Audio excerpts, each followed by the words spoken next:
आप थोड़ी ठेकेदार है मजहब के। आप ठेकेदार है मजहब के क्या? नहीं ठेकेदार है ना।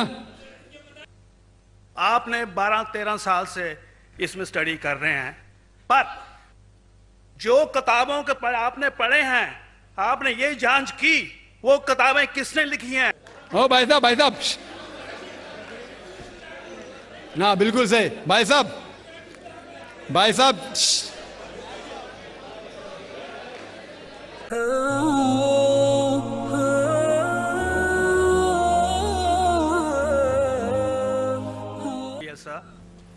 डॉक्टर साहब, मेरे पेरेंट्स हिंदू थे, पर मैं अपने को हिंदू नहीं मानता हूं, मैं अपने को इंसानियत मानता हूं, इंसान मानता हूं। बाई चांस मैं जमा हूं हिंदू जगह घर, और आप जमे हैं इस्लाम के घर, और दूसरे जमे उनके घर, पर सबसे ज्यादा है इंसानियत। और अभी तक मजहब ने, कोई भी मजहब हो, इंसानियत के ऊपर अमल नहीं किया। आपने 12-13 साल से इसमें स्टडी कर रहे हैं, मैंने 30 साल से स्टडी कर रहा हूं, बाल मेरे सफेद हो गए हैं, रोटी के लिए मैं बिजनेस करता हूं। पर जो किताबों के आपने पढ़े हैं, आपने ये जांच की वो किताबें किसने लिखी हैं? हजारों साल बाद लिखी हैं। पहले एक जुबान की बात होती थी, कोई राम राम राम कह के उसके कहावत है मर मर मर कहने लगा, उसको पूजना है। वेदा ऐसी थी, ग्रीक मैथोलॉजी ऐसी थी, इजिप्शियन मैथोलॉजी ऐसी थी, इब्राहिम से लेके मोसेस तक, और आपके मोहम्मद साहब के तक। आपका मोहम्मद साहब का जो किताब लिखेगी कुरान 50 साल बाद लिखेगी, तो और नहीं 40-50 कोई भी हो। पर मुझे माफ करना साहब, मैं आपसे एक सवाल ये उठना चाहता हूं, हम सब इंसान है, इंसान को एक करके सब मजहब 21st सेंचुरी में इंसानियत मजहब क्यों नहीं बनाते? जो आप ठहर, मैंने अभी खत्म नहीं किया जनाब, मैंने हमने खत्म नहीं किया। हाँ, मैं ये कह रहा हूं साहब, आप अपना पर्सनल मजहब है रखिए, अपने घर में रखिए, बस स्टेट में और दूसरों के ऊपर ना लाइए, वार ना करिए, लड़ाई ना करिए। एक माफी चाहता हूं, ऐसी हजारों चीजें मैं दूसरे मजहब में निकाल सकता हूं। मैं आपसे पूछना चाहता हूं, खलीफा 40 साल के अंदर मर गए, मर्डर हुए, असैसिनेट हुए, और अली साहब जो थे वो ग्रैंडसन हमारे पैगंबर के थे। ये चीजों के हवाला दूसरों में भी है, मैं हजारों दे सकता हूं, पर इसका सवाल मैं आपसे कहना चाहता हूं। भाई साहब ने अच्छा सवाल पूछा, लंबा था, तकरीर थी छोटी। भाई साहब ने कहा कि वो हिंदू धर्म में पैदा हुए लेकिन हिंदू नहीं है, इंसान है। क्यों ना हम एक मजहब इंसानियत बनाते हैं? उनका जो कहना है वो इंसान है। भाई साहब, हर शख्स, हर इंसान जो पैदा होता है वो इंसानी होता है, लेकिन सिर्फ इंसान होना काफी नहीं है। इंसान होना जरूरी है। हर मुसलमान पहले इंसान होना जरूरी है उसे। इस्लाम की सारे बातें, एक भी बातें मैंने कहा मैं तकरीर में, इंसानियत के खिलाफ नहीं है। एक भी बातें मैं चैलेंज करता हूं, आप एक भी बात इस्लाम की बुनियादी बात बताओ जो इंसानियत के खिलाफ है। मुसलमान होने के लिए अच्छा इंसान होना जरूरी है। अगर आप अच्छे इंसान नहीं हैं तो मुसलमान हो ही नहीं सकते। लेकिन सिर्फ अच्छा इंसान होना काफी नहीं है। मिसाल के तौर पे डॉक्टर बनने के लिए 10वीं पास करना जरूरी है, फिर 12वीं, फिर डॉक्टरी। तो मैं कहूंगा डॉक्टर बनने के लिए स्कूल पास करना जरूरी है, लेकिन स्कूल पास करना काफी नहीं है।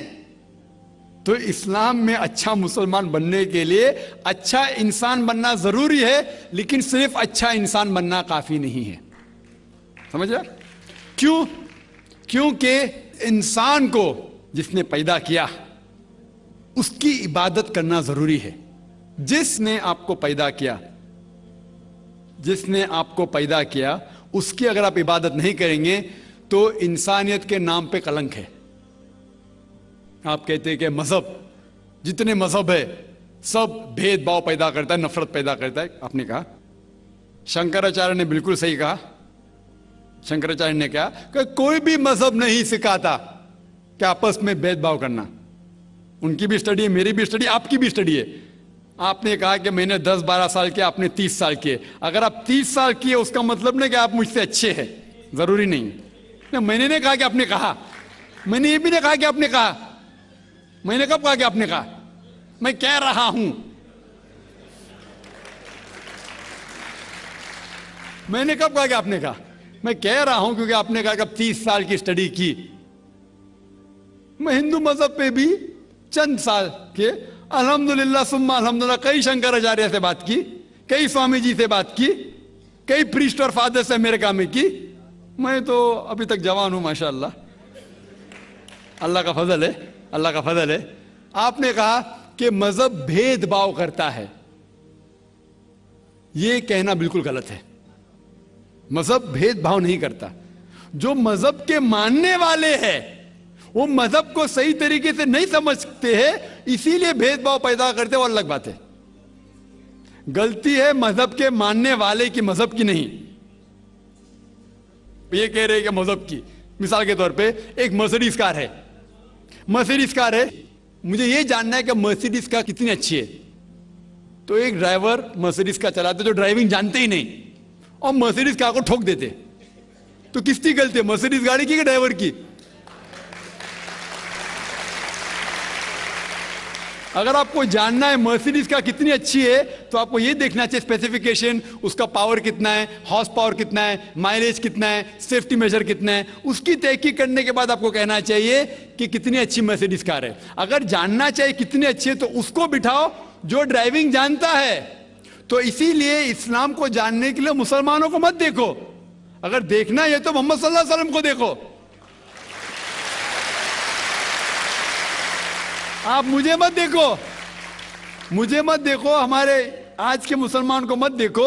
देखो जो सबसे अच्छा ड्राइवर है, सबसे अच्छा इस्लाम को समझ चुका है, वो मोहम्मद सल्लल्लाहु अलैहि वसल्लम है।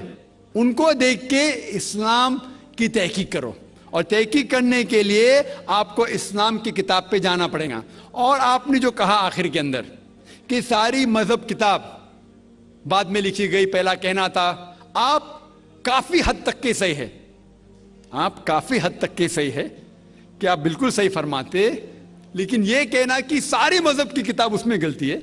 अक्सर मजहब कितने किताब है, वेद हो, उपनिषद हो, बाइबल हो, ओल्ड टेस्टामेंट हो, न्यू टेस्टामेंट हो, आपने कहा मूसा अलैहिस्सलाम से लेके वहां से था, लेकिन आखिरी में जो आपने गलती की मोहम्मद सल्लल्लाहु अलैहि वसल्लम, वहां गलती की।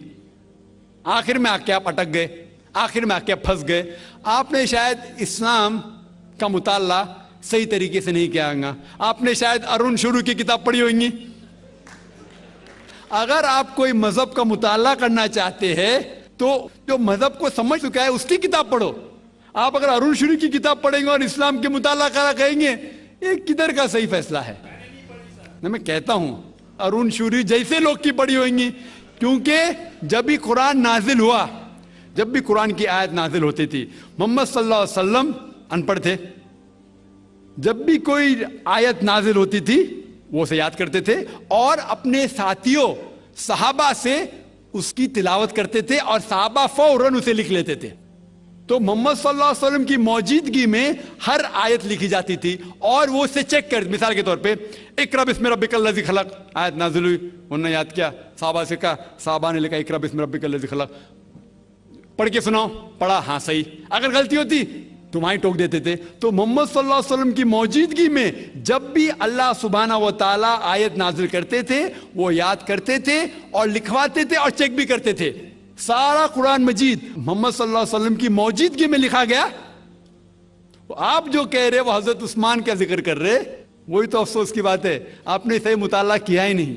हजरत उस्मान ने कई साल बाद, 40-50 साल बाद, जो आप कह रहे 40-50 यहां से आपको आया, उनने क्या कहा कि इस कुरान मजीद का जो नुस्खा है उसको और नुस्खे बनाए जाए और बाकी लोग में फैला दिया जाए, क्योंकि लोग को इख्तिलाफ था रवानगी के अंदर।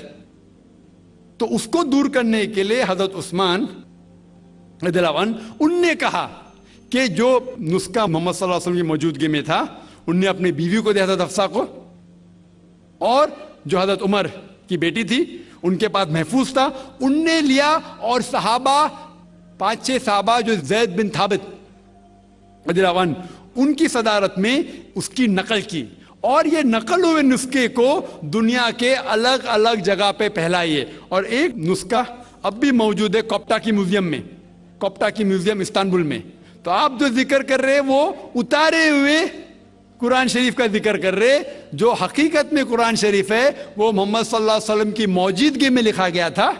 उनने खुद उसको चेक की क्या सही था, और जब भी आयत नाजिल होती थी अपनी सही जगह पे उसे लिखवा लेते थे मोहम्मद सल्लल्लाहु अलैहि वसल्लम। तो ये कहना बाकी मजहब की किताब में अक्सर अब सही है।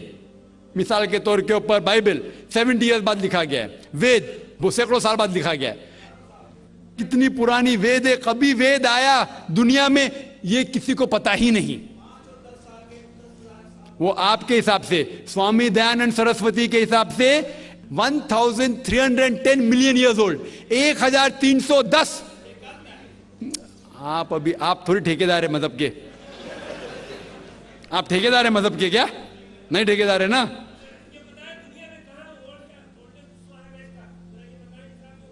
हाँ इसलिए ओ भाई साहब ना, बिल्कुल सही भाई साहब भाई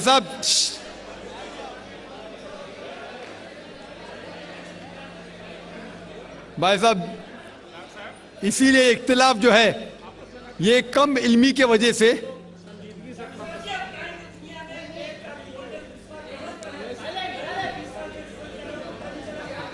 वेद का संजीदगी से, वेद का क्या नहीं,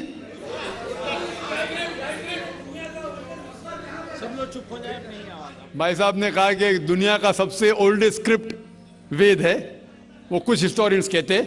बट ओल्ड होना मतलब नहीं कि सही, जो कुछ ओल्ड है वो सबसे बेहतर होना जरूरी नहीं। मिसाल के तौर पे मेरे पास पुरानी गाड़ी है 50 साल पुरानी, उसका मतलब नहीं कि नई गाड़ी से अच्छी है। ये भी हो सकता है कि पुरानी गाड़ी नई गाड़ी से अच्छी हो सकती है। मेरे पास मर्सिडीज कार है 5 साल पुरानी, जो नई मारुति से अच्छी होंगी। तो ये कहना कि कोई किताब या कोई मजहब पुराना इसलिए बेहतर है, बिल्कुल गलत है। जो आदमी को अक्ल है वो कभी भी ऐसा नहीं कहेगा कि पुरानी चीज बेहतर, नई चीज बेहतर। वो चीज बेहतर है जो हक के ऊपर है, जो चीज हक के ऊपर है वो चीज बेहतर है। तो भाई साहब आपकी जो तहकीक है मजहबी किताबों पे जरा कमजोर और गलत है। आपको फिर से और 30 साल लगाने पड़ेगा इंशाअल्लाह। इंशाअल्लाह जी हाँ।